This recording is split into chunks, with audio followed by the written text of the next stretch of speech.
Hello and welcome back to the Wrexham Way, and welcome back to us being top of the table. I can't believe we're still there. I can't believe it. Still top of the table. By the end of today's episode, we will be halfway through the season. If we stay on top of the table halfway through the season, surely top 6 is an absolute minimum for us at that point. Today, though, we are taking on Reading and Huddersfield, two teams that are maybe not doing as well in the Championship this season as they would have wanted to, so hopefully we can take advantage of it. So let's kick off today's episode. Make sure you do drop a like on it for me and subscribe to the channel if you're new around here, and leave a comment down below telling me if you think we're going to stay top of the Championship. I personally don't think we will, but you know, I am quite the sceptic this season. I don't think the team is good enough. It's very, very young. I don't quite know how we're doing what we're doing because it seems a bit improbable to me, but we're doing it quite well. Either way, let me know what you think down in the comment section. Since you guys were last here for the West Brom draw and the Stoke City win, we've played a lot of games and only lost one of them. A 2-2 draw to Preston kicked things off before we beat Fulham 2-0 at home, which was a very impressive result.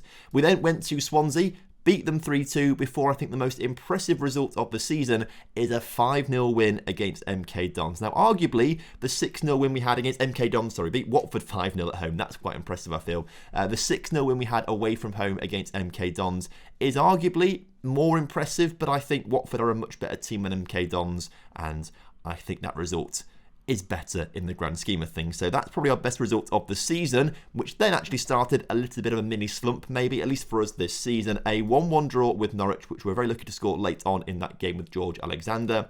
We drew 1-1 with Rotherham, which was rather disappointing because Rotherham aren't that good this season. But we then came to our only defeat in between episodes, a 2-1 loss to Blackburn, which really not ideal. We briefly got back to winning ways away from home against Bristol City before being pegged back to a 0-0 draw against Derby County. But the most important thing about this is the clean sheets. Gaston Andreucci has now kept 10 clean sheets in 21 appearances this season, which is mightily impressive when you consider that Chris Johns is, on paper, a better goalkeeper than him, and he only kept 9 clean sheets in 45 games last season. It's been such a remarkable turnaround.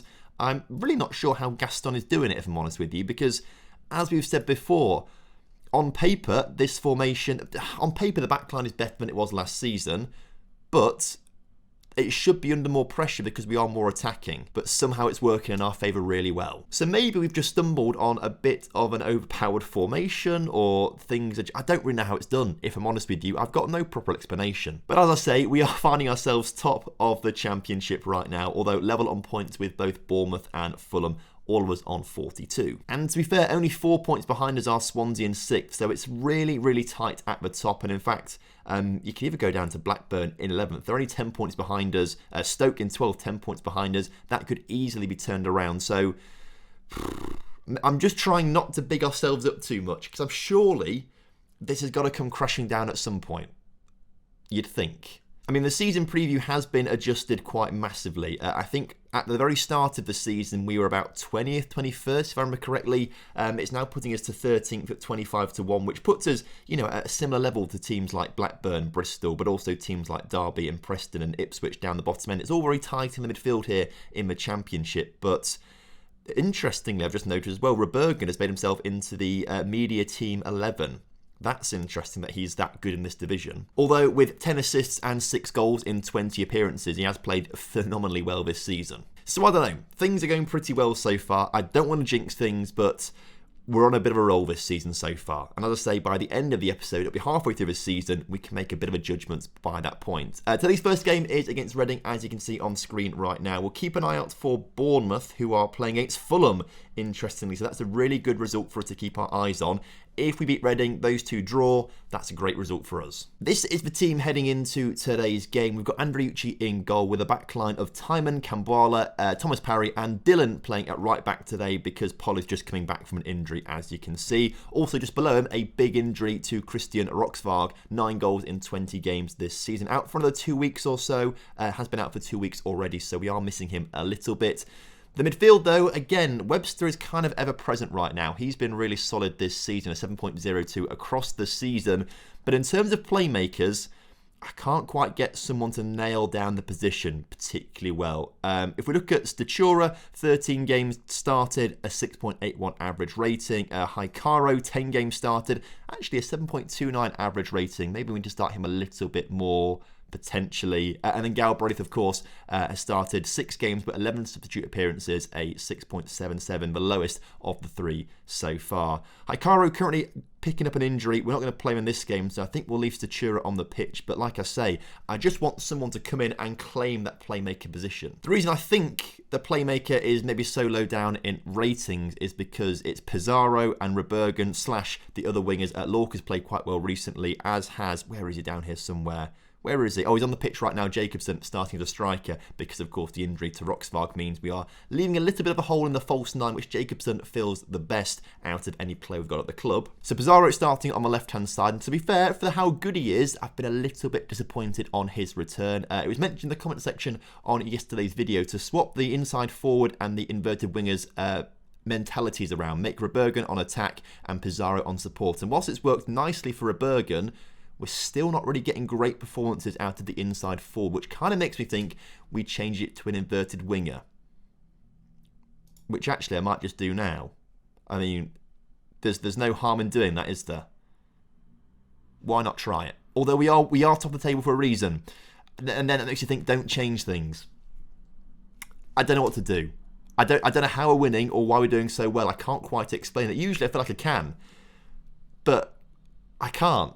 I don't know what's going on this season. Anyway, I've rambled on a little bit too much. Let's get into this game against Reading away from home and get a win. So, as kickoff is upon us here today, if I try to explain why we're winning, I think going forward it's maybe obvious. I think maybe we are just overloading the defence a little bit. There's like 4 players at least, kind of all acting a little bit as strikers. So there's always 4 players quite heavily involved in the attack. And maybe that's why we can score so many goals, because we've got so many players up there. But that doesn't then explain why we're so good defensively when on paper our defence isn't that great in this division. But Thomas Parry there showing why he's actually a very good defender, stopping that goal going in the back of the net there as Reading came very, very close early on in this game. But you can see from the match stats like already, possession is high, we've got some good shots on target, or shots in total, not on target, compared to Reading, even though Reading are the home team. I mean, can any of you guys explain it? Maybe. I'm an idiot. I don't really understand the formation and tactic. Defence is still playing really well. You have noticed actually as well, you'll have noticed beforehand looking at the ratings of players, that defenders' ratings are a lot higher than strikers and attacking players' ratings. And partly, it's because they are scoring goals. Willy Cambuala, they're getting a rebound, but it's been disallowed for offside. Where is the offside in here then? Webster with the shot. Oh, okay, yeah, there's like 3 of them offside. That makes a bit of sense. Kwambala unlucky not to get the goal. But again, look at the shots. We're having plenty of shots, although none of them seem to be great quality today. We've got maybe leaving it a little bit too late for substitutes. Maybe should have made some a little bit earlier on. But Rebergen having a poor game after I've just praised him for how good he's been this season with goals and assists. We'll bring Lorca on, but to be a winger on attack instead. Pizarro, let's make him an inverted winger on attack as well. Let's just see if that changes things a little bit forward in our favour. Again, the playmaker not doing great stuff, but Webster's quite tired, so let's bring Galbraith on in the playmaker role. Potentially that's just the 2 changes that we'll make right now. In the meantime, there is a highlight going on, but it could just be for the tactical changes as Webster can't get himself on the end of that ball. But we do pick the ball up from the clearance. Rebergen, in one of his final acts of the game, gets the ball into Pizarro, who plays it into Dylan. Dylan to put this one into the middle, blocks corner, and I think this was just a highlight. For the substitutes about to come on the pitch, we'll see. Yes, because there's no corner on the highlight. Right, let's shout encourage as there's a free kick for Reading. And it's nearly in the back of the net. Andreucci with a huge save there off the line. Obviously, this angle looks like it's over the line, but that's because we're on a different angle. We're not on the straight line angle. I don't know why they don't show these replays in like its own separate camera. That would be a lot nicer, like a top-down view that's really zoomed in. That would be quite good, wouldn't it? Like they do on actual TV and stuff like that. In the meantime, Timon wins the ball in the air into Pizarro, into Statura, who finds Timon, who's got time and space now to find a cross into the middle. Maybe Carlos Escobar. It's going to Lorca at the far post. He gets it down to Galbraith. And I can't explain how he's missed that, if I'm honest with you. How has he not scored that goal? Okay, well, one last roll of the dice then. Escobar off, Alexander on, although maybe I've left this a little bit too late with only 5 minutes or so to go in this game. Again, Shout demands more this time. And despite the absolute domination we've seen in possession and in shots, Reading have held firm today. It's another clean sheet for us, which is great, but it's also another draw. And I think it means, actually, despite us being not top of the table anymore because Fulham have beaten Bournemouth, what's the score there? 2-1, 93rd minute winner. You hate to see it because that would have been a great result for us had they drawn. So Fulham go top. But as I was saying, that's only... I think we've only won one of our last 5 now. Is that true? One of our last 6. So, okay, maybe the form, to keep us top of the table isn't going to carry on for a long time. In fact, most of the games we've played between now and October have actually all been draws. Which is very surprising. How are we top of the table with so many draws this season? I guess it's the fact we are so difficult to beat. We've only lost 3 games this season compared to the 4 of Bournemouth, the 4 of West Brom, the 5 of Fulham.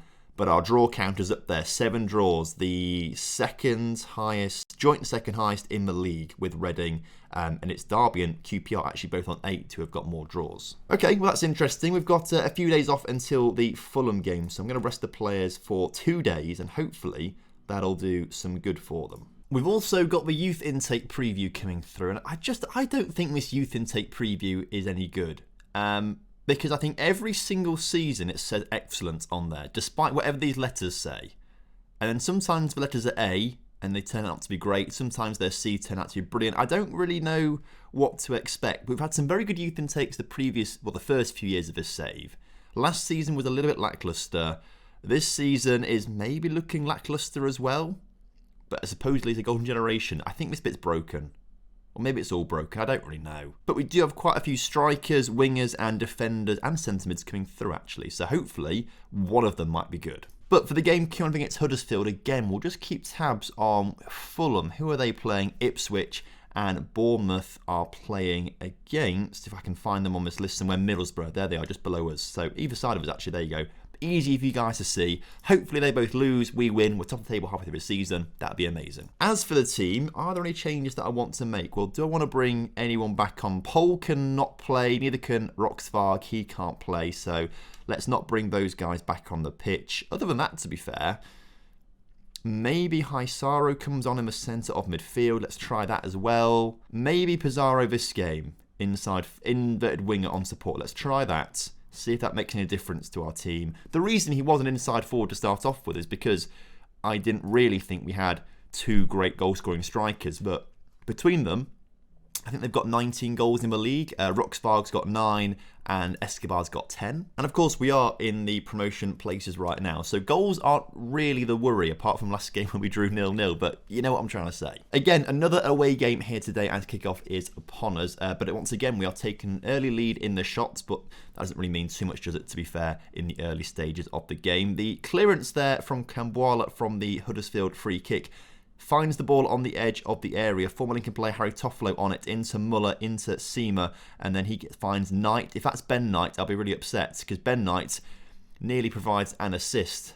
The highlight is continuing, though, as Andreucci throws it out to Timon, and that is it. Is it Ben Knight? No, it's Jason Knight. Luckily for us, not our former flame, Ben Knight from the Aberdeen days. Hopefully he's doing well in this universe. I don't know what he's doing. We could probably find out, shouldn't we? In the meantime, it's 0-0 in Fulham and Bournemouth's games. So as we approach half-time, it's looking like another 0-0 as Timon puts one into the far post, headed in the back of the net for his 5th of the season. Adam Thomas Parry. This one is not going to be ruled offside like it was for Camboala in the previous game. Right on the stroke of half-time, we take the lead against Huddersfield, and with it, the lead of the championship table.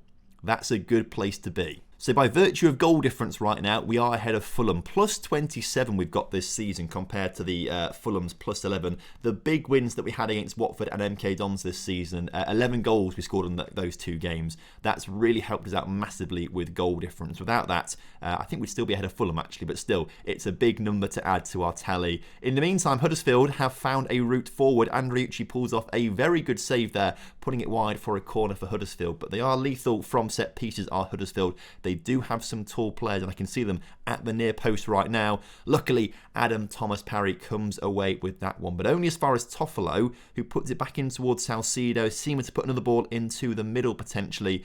Looks to get tackled by Dylan. Dylan, you love to see it, clears it up, and Escobar can maybe launch a bit of a counter-attack right now if he could keep hold of possession, which he's not been able to do. The highlight, though, still going on.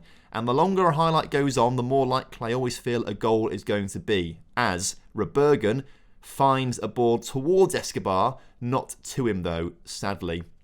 Clearance from the keeper is not collected. Oh, Thomas Parry kicked it into Dykes there, I think, and Dykes somehow does not score a goal there. We've been let off hugely in that instance, and once again, where the highlight started, hopefully we're going to finish it with a corner, which is cleared, but only as far as the kick taker, who is offside. Great. Highlight over, fingers crossed.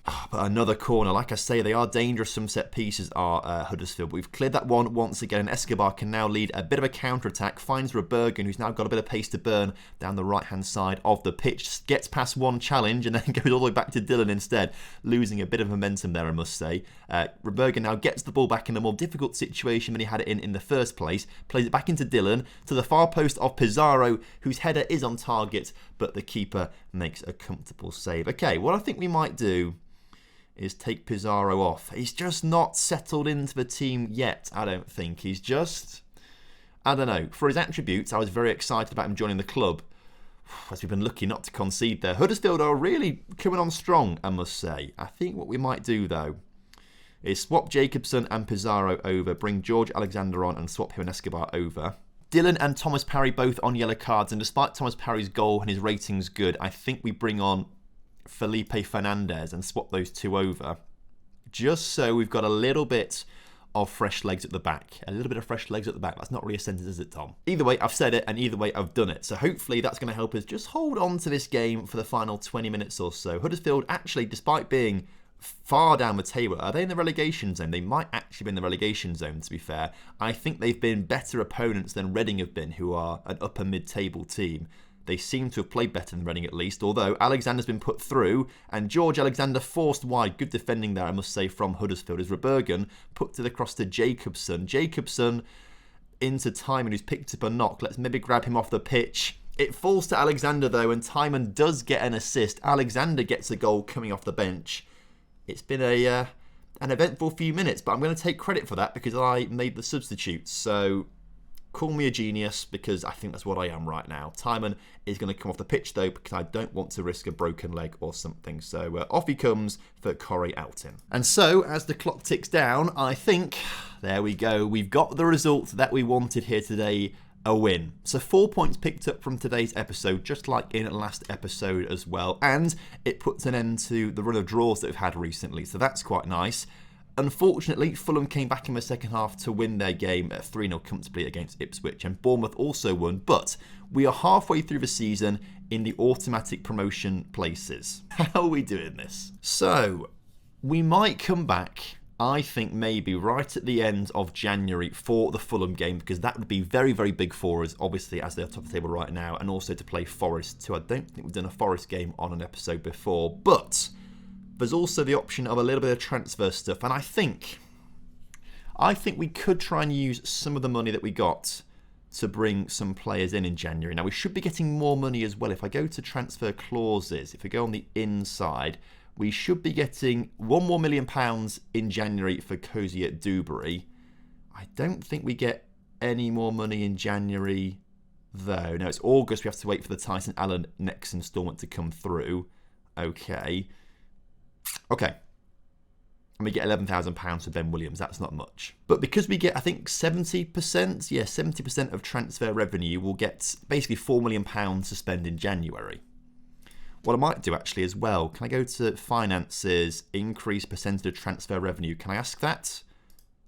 Not right now, I've got to wait a few days, so I'll let you know if that happens or not. As you know, I have plenty of targets to try and bring into the club. Not all of them are interested in signing for us, but there are quite a few interested in signing for us. And I'd quite like to bring in another striker. We only have three recognised strikers. I'd like to bring a fourth in who's actually got good finishing, just to give us an extra dynamic and option up top, I think. But for me, any of these players would be quite good to bring in on this shortlist. So I'm going to try and bring a couple of them in. I think a priority might still be Biro to an extent, although maybe this season is proving that we don't need him. I just love him. He's such a great player. But either way, we'll see what happens next episode, and hopefully some transfers for you too. So thank you very much for watching today's episode. Hope you guys have enjoyed it. And of course, if you have done, make sure you do drop a like on the video for me. Subscribe to the channel if you're new around here, and leave a comment down below for the YouTube algorithm. Until next time, have a lovely evening. I'll see you soon. Goodbye.